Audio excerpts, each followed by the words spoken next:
Shyamalan. Shyamalan, hein? On s'en fout, de toute façon, il fait de la merde. C'est vraiment pas gentil. Un père emmène sa fille voir sa chanteuse préférée en concert. Le problème, c'est que ce concert a été transformé en grand piège par la police pour attraper le fameux tueur en série, le boucher. Et évidemment, le hic, c'est que c'est ce fameux papa qui est le tueur en série. C'est quand même bien fait. Et oui, Shyamalan, c'est toujours des pitchs attrayants. C'est une incitation, certes, à l'achat de tickets de cinéma. Et je vous emmerde. Voilà. Qu'est-ce qu'il y a voilà.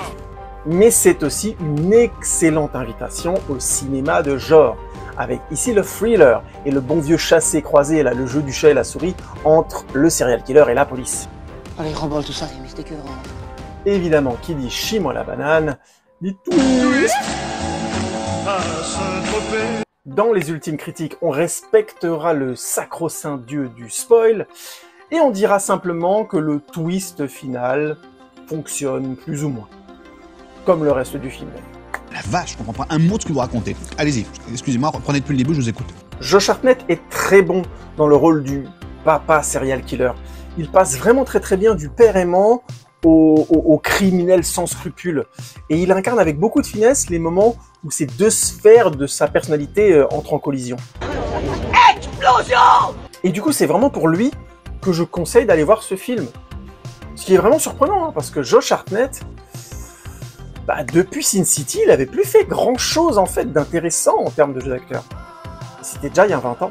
Ça fait beaucoup là, non? Vous allez me dire, si j'insiste autant sur Josh Hartnett, c'est parce que le reste du film est nul.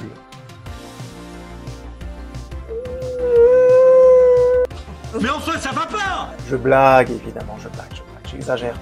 Les fameux twists Shyamalan... Mais c'est juste insupportable. Arrêtez. Shyamalaniens fonctionnent correctement. En fait.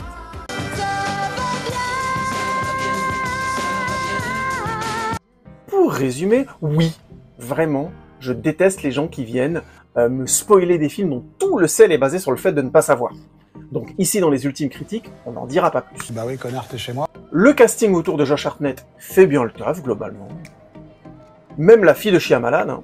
Oh putain, tu vas avoir des problèmes, toi. Mais j'ai rien dit. On obtient du coup un bon petit thriller, qui a ses petits défauts par-ci par-là, mais rien qui entache franchement l'expérience, qui est plutôt sympathique. Et en plus, le film au final se prend pas trop au sérieux. Et on parle de Shyamalan, hein. Le mec qui a 20 ans, dans La jeune fille de l'eau, se donnait le rôle modeste de sauveur du monde. Moi, j'ai rien volé. Alors je m'en bats les couilles et je garde ma ceinture, je garde mes lacets et je vous emmerde. Voilà. Qu'est-ce qu'il y a? Voilà.